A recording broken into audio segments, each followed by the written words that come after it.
Hello అండి, నా పేరు doctor Vivaswan. I'm a consultant psychiatrist at Indira clinic, Pragati Nagar. Welcome to BMS.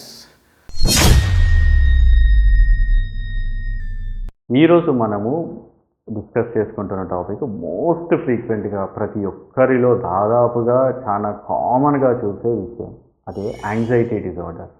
Yes, మీరు విన్నది కరెక్టే. ప్రతి చిన్న విషయానికి కొన్ని సందర్భాలలో అవసరం ఉన్నా లేకున్నా చాలా ఎక్సెసివ్గా టెన్షన్ పడడాన్ని మనం జనరల్గా యాంగ్జైటీ అంటాం. పర్సిస్టెంట్గా ఉంటుంది, ఎక్సెసివ్గా ఉంటుంది, ఇర్రేషనల్, ఆ సిచ్యువేషన్కి అంత అవసరం లేకుండా ఉండే ఒక మనిషి కనుక టెన్షన్ పడుతూ ఉంటే దీన్ని మనం యాంగ్జైటీ అని అంటాం.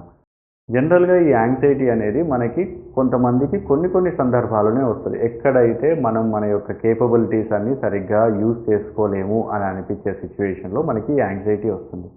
కానీ కొంతమందికి ఇదేంటంటే చాలా రిపీటెడ్గా వస్తుంది. ప్రతి చిన్న సందర్భంలోనూ ప్రతి ఒక్క తన లైఫ్లో ఎదుర్కొంటున్న సిచ్యువేషన్స్లో ఇలా వస్తుంది. దీనివల్ల ఏమవుతుందంటే ఒక రకమైన ఇంపైర్మెంట్ గురవుతుంది. అంటే వాళ్ళు చేసే పనులని 100% కరెక్ట్గా ఫుల్ఫిల్ చేయలేకపోతారు. అలా చేయడం వల్ల ఏమవుతుందంటే వాళ్ళ యొక్క ప్రొడక్టివిటీ, వాళ్ళు చేసే పనుల్లో 100% కమిట్మెంట్తో చేయలేరు. సో దానివల్ల ఏమవుతుంది, ఇంపైర్మెంట్ వచ్చేసి పనుల్లో నాణ్యత తగ్గుతుంటుంది. సో దీన్ని మనము జనరల్గా యాంగ్జైటీ డిజార్డర్స్ అంటాము. యాంగ్జైటీ డిజార్డర్ చాలా రకాలు ఉన్నాయండి. కొంతమందికి జనరలైజ్డ్ యాంగ్జైటీ డిజార్డర్ అంటారు, కొంతమందికి సోషల్ యాంగ్జైటీ డిజార్డర్ అంటారు, కొంతమందికి PTSD, post traumatic stress disorders అంటారు, కొంతమందికి పానిక్ డిజార్డర్స్ అంటారు, కొంతమందికి ఇంకొన్ని రకాల స్ట్రెస్ వల్ల కూడా ఇలా ఉంటుంది. సో దీనిలో చాలా రకాలు ఉన్నవి యాంగ్జైటీ డిజార్డర్స్ అనేవి.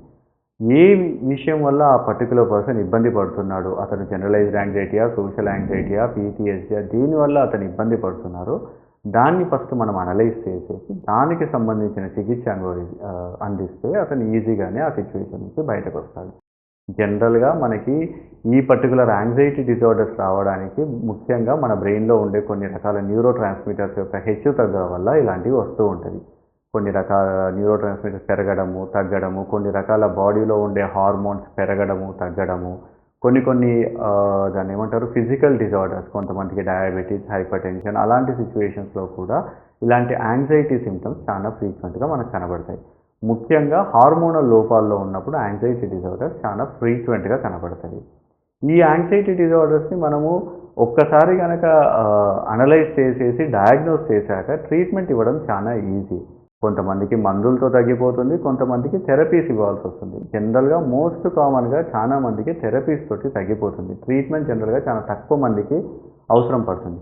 కానీ కొంతమందికి ఏంటంటే ఇప్పుడు పానిక్ డిజార్డర్స్ లాంటి కండిషన్స్ ఉన్నవి, కొంతమందికి డిప్రెషన్తో పాటు యాంగ్జైటీ ఉండే సిచ్యువేషన్స్ ఉంటాయి. అలాంటి సందర్భాల్లో వాళ్ళకి మందులు చాలా అవసరం పడుతుంది. ఈ థెరపీస్ ఏంటంటే జనరల్గా డీసెన్సిటైజేషన్ థెరపీ కానీ, కొన్ని రకాల కాగ్నిటివ్ బిహేవియరల్ థెరపీ కానీ, లేదా వివిధ రకాలైన థెరపీస్ ఇచ్చి కూడా ఈ యొక్క యాంగ్జైటీ డిజార్డర్స్ నుంచి బయటకు రావచ్చు.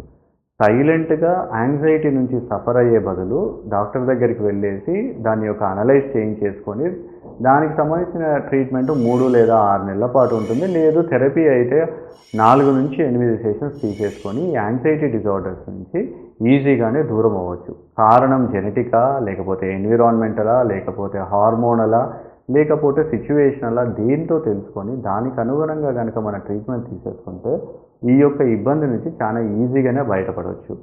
ఇన్ని రకాలు చెప్పిన అన్ని యాంగ్జైటీస్కి చికిత్స ఉండింది. ఈ ఒక్క డిజార్డర్ని మనం నెగ్లెక్ట్ చేయడం వల్ల మన యొక్క లైఫ్లో ఇంపైర్మెంట్ అనేది మనం 100% పొటెన్షియల్తో చేయలేకపోతున్నాం. కాబట్టి నెగ్లెక్ట్ చేయకుండా దగ్గరలో ఉన్న డాక్టర్ దగ్గరికి వెళ్ళేసి ట్రీట్మెంట్ తీసుకోండి.